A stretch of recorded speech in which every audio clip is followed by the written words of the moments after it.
Columbiana, Ohio, a small frontier town where life moved slowly, and families lived close to the land. But in the winter of 1872, the quiet town's rhythm was shattered by a crime so brutal that it would echo for generations. To understand Irvin G. Porter, we must first begin with the family where he came from, a lineage marked by poverty, instability, and whispered madness. Thomas Porter, known locally as Foolish Tom or Tom the Fool, was a quiet, unsmiling farmer whose crops failed year after year. His neighbors described him as financially embarrassed, a polite way of saying the family lived in constant hardship. His wife, Susan Gordon Porter, was nervous, high-strung, and often overwhelmed by the strain of raising 11 children. Relatives would later testify that she hid her husband's deteriorating mental state from the family out of embarrassment. Grandfather's brother was insane ancestors of Irvin G. Porter. Insanity wasn't just rumored, it was well documented in the family lineage. Multiple witnesses of Irvin's trial described generations of mental illness, melancholy, and erratic behavior. Irvin grew up in Steamtown, a small settlement in Beaver Township, PA. Like most farm children, he worked from a very young age, tending fields, caring for livestock, and hiring out to neighboring farms. But the Porter children lived under the shadow of instability. Their father's failing mind, their mother's anxiety, and the constant struggle to survive shaped their early years of childhood. At 24, Irvin married Sarah Jane Young, but within that year, the Civil War erupted. He enlisted in Company C of the 24th Ohio Regiment and fought for over 3 years. He was wounded at a brutal battle where thousands of soldiers fell. Fellow soldiers in the 24th described him as sociable, intelligent, and occasionally fond of a nip of intoxicating liquor, which was common during the Civil War. But war changes men, and when Irvin returned home, something in him had shifted. After the war, Irvin divorced his first wife and began boarding with local families. While working as a carpenter, he built porches, sheds, homes, including one for his new wife, who he met and married, Minda Flickinger. The couple moved onto South Main Street in Columbiana, Ohio, in 1869, with their newborn daughter, Minda Jr., also known as Minnie. Columbiana at the time was growing rapidly. New sidewalks, new businesses, and obviously new hope for that part of the county, which had been, up to that point, kind of neglected, whereas Salem and Lisbon had been rapidly going along with East Liverpool. But tragedy struck. Their second child died in infancy. His carpenter partnership with his brother around the same time began to collapse. And then came the blow that changed everything. Irvin had purchased a Main Street property in Columbiana, Ohio from his brother Joseph, who agreed to wait a year for the payment of the property. But Joseph, for whatever reason, decided not to wait the full year. He forced Irvin out of the house by eviction, along with his family. Irvin, at the time, told his neighbors and fellow townsman George Beck he no longer believed in heaven and hell, and that he might commit a crime because he had nothing to fear hereafter. His bitterness continued to deepen, his temper worsened, and his mind began to fray. In one example, during the trial, one of the witnesses said that he met Irvin walking down the road one day and told him that he was not doing enough as a man to take care of his family, and that he either needed to leave his family or to actually step up and take care of his family. Irvin did not take this well and quickly ran off away from the man out of frustration. In April 1872, Irvin moved his wife and children to the Flickinger farm, several miles outside of Columbiana to the east. He left for Illinois thereafter, visiting relatives, many of whom who also struggled with mental illness themselves. When he returned later in 1872, witnesses described him as vacant and melancholy and increasingly unstable. The stage was set, the descent was complete, and the tragedy was imminent. December 10th began like any other winter morning at the Flickinger farm. The wind cut across the fields, rattling the loose boards of the old farmhouse. Inside, the Porter family stirred awake. Irvin G. Porter came downstairs, and witnesses later testified that he appeared calm, almost unnervingly so. And his sister-in-law, Linda Flickinger, who lived in the home with him, described this scene that morning with chilling clarity. He came downstairs when we were cracking nuts. He himself started cracking nuts and did so for about 10 minutes. He used an old hatchet that he would often use in the mornings. The hatchet, a simple household tool, laid across his lap as he worked. Linda said that the children were also nearby, playing in the kitchen. Minnie, just 3 years old, watched her father as he cracked nuts. Adeline, barely 2, toddled between the different rooms of the house. Linda, I should say, then recalled that he, after coming downstairs, immediately started cracking the nuts. And he was very flat and mechanical, and that she noticed something shift in him thereafter. Adeline wandered towards one of the smaller bedrooms off the kitchen. After walking up to her father and saying, quote-unquote, "Papa, may I have some nuts?" He cracked a few nuts for her, put it into her hands, and she toddled off into one of the bedrooms just off of the kitchen. Linda said she specifically remembered this part. Linda's father, who was also living with them at the time, spoke to Irvin briefly, and it just so happened he spoke to him about the axe, saying that he would need to get it sharpened because it was pretty dull. Irvin ran the axe across his fingers and said, "I suppose you're right. It is dull, but it'll do."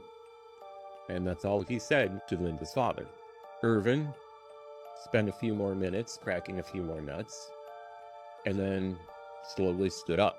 Linda described the scene further on. After Adeline wandered into one of the small bedrooms off the kitchen, he followed in a slow, steady, and methodical manner. He spit into his hand and rubbed it up and down the hatchet handle, then went into the room. He turned to Minnie and told her to stay. Whereas Adeline, already in the room, he shouted for her to shut the door. Linda said that she remembers Adeline saying, "Yes, Papa, I will shut the door." The door then shut, and Linda went back to what she was doing. Nothing was uncommon, and nothing was out of the ordinary for her, at least right then and there. Moments later, Linda said that she saw him come out of the room and take Minnie by the arm aggressively. Pulled her into the room pretty rough and fast. She heard no scream, no cry, just the silence of the farmhouse. When Linda stepped into the doorway, after Irwin came out of the room, she saw blood on the floor, and she said this, "I saw the children. They were killed. So much blood was there." Both girls lay on the floorboards, their bodies still.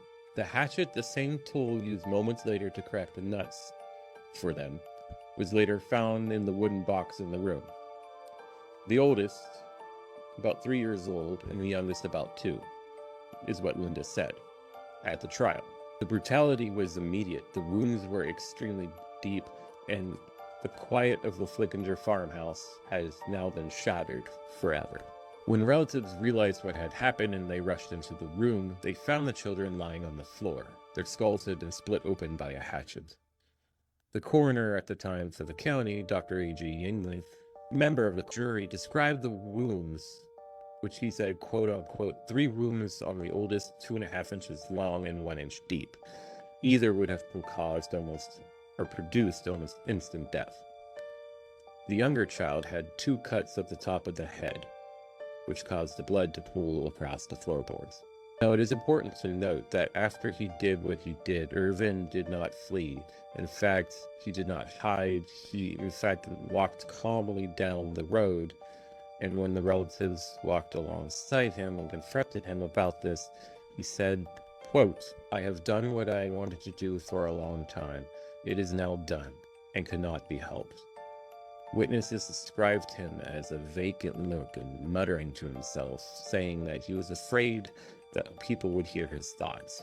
After the murders, and when the courts finally convened in Columbiana County, in the Court of Common Pleas, the courthouse was packed.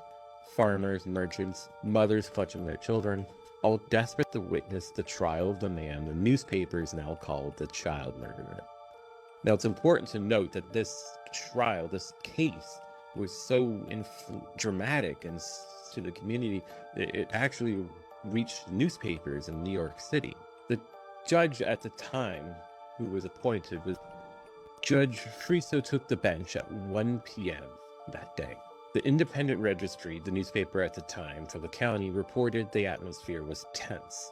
Jury selection was unusually difficult because nearly every person had heard or already formed an opinion about the case. I mean, Irvin did in fact testify and confess that there were multiple witnesses, and the newspaper at the time had 4 pages, full pages about the murder and the trial. It was almost impossible to find somebody that had not heard about it. But they did manage to find it. After several days of delay, they managed to agree on the jury. Jury selection continued for another couple days, and finally they resolved it.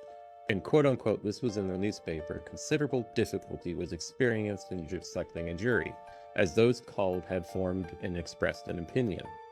The original panel of 36 jurors was exhausted. Backup jurors also exhausted. A special venue of 20 more jurors was issued, and 4 additional jurors were summoned on top of that. Even then, they exhausted those ones, and only after 100 more people were examined did they finally seat the jury that they needed. And at 11:30 a.m. that day, the jury was sworn in. Prosecutor M.E. Taggart immediately began outlining the state's case, describing the murder in stark detail and promising to prove that Porter not only committed the crime, but he did so with deliberate intent. And that's the part that's important, because the prosecutor at the time was trying to prove that he did it with intent. Not that he just did it out of passion, but he did it with premeditated intent. Captain P.A., the defense for Irvin, did not deny the killings. Instead, they focused calmly, telling the court that the defense would prove that Porter had been in a state of insanity to such a degree that it's entirely irresponsible for all of his actions. And with that, the battle lines for the trial were drawn. So for the prosecutor's case, Taggart emphasized that Porter's calm demeanor after the killings, his confession, his history of bitterness and threats, his statement that he had nothing to fear in the hereafter. Witnesses also helped describe the crime in chilling detail for the prosecutor's case, saying that I saw the children were killed, both cut in the head, there's so much blood. Neighbors also testified that Porter had been brooding and melancholy and resentful for months and ill-mannered to everybody. The defense's case was basically just that, insanity. W.S. Anderson and John Myers represented Porter. The strategy was clear. They were going to prove hereditary insanity. They presented a long line of witnesses who described madness in the Porter bloodline. Hannah Hine, melancholy, raving, tried to drown her own children, Porter being one of those children. Thomas Porter was gloomy, broken, irrational. Eliza Bigelow, gloomy, uneasy, institutionalized. Multiple cousins, described as melancholy, erratic, and also institutionalized. The defense argued that Irvin inherited this instability and that the war compounded that issue, financial ruin compounded that issue, and personal losses continued to push him into madness. Now, the witnesses in the case, which were numerous, so witness after witness described Irvin as complete mental collapse. George Beck, his once neighbor, said he had a vacant cast in his eyes, often not looking at you, looking through you. Lewis King said he had always had a melancholy appearance. Joseph Hall, who also testified, said he was not sound of mind in any aspect, in his opinion. Miss Boyd said that he always looked wild in his eyes, with always bulging and open, wide. A.G. Gordon said that Irvin had talks of grandeur, where he would go back to war and whip the entire army if he could. Just these weird daydreams of delusions that he would talk to A.G. Gordon about. And then finally, Isaiah Ackerman said that he did not even recognize people on the street that he often knew from school and from other social gatherings. He would just completely forget who they were. The defense painted this elaborate picture of a man who was spiraling into delusion. And then finally, after all the evidence for the prosecution, the murder weapon, the witnesses, when all the evidence for the defense, the witnesses, the institutionalized family members, the verdict finally came. And despite the testimony, the jury found Irvin G. Porter guilty on all charges. The Independent Register labeled him thereafter as the guilty child murderer. The town was horrified. The Flickinger family was shattered, and Porter's name had been forever stained. Now, it's important to note that after this guilty verdict, Irvin was not sentenced to death. In fact, the judge agreed that Irvin was not of sound mind and actually had him institutionalized for the rest of his natural life. And Irvin went to the Ohio State Reformatory for the Insane, where he would live out the rest of his days. For decades, the Columbiana County residents spoke of the Porter murders in hushed tones. The case became one of Ohio's earliest documented insanity defenses ever used, and also one of the most brutal murders in the early history of not only Columbiana County, but Ohio as a whole. But the case also serves as a grim reminder of how untreated mental illness, poverty, and isolation can twist someone beyond recognition and push them to do horrendous things. Like and follow for more. I'm the Bearded Time Traveler. Thank you for watching.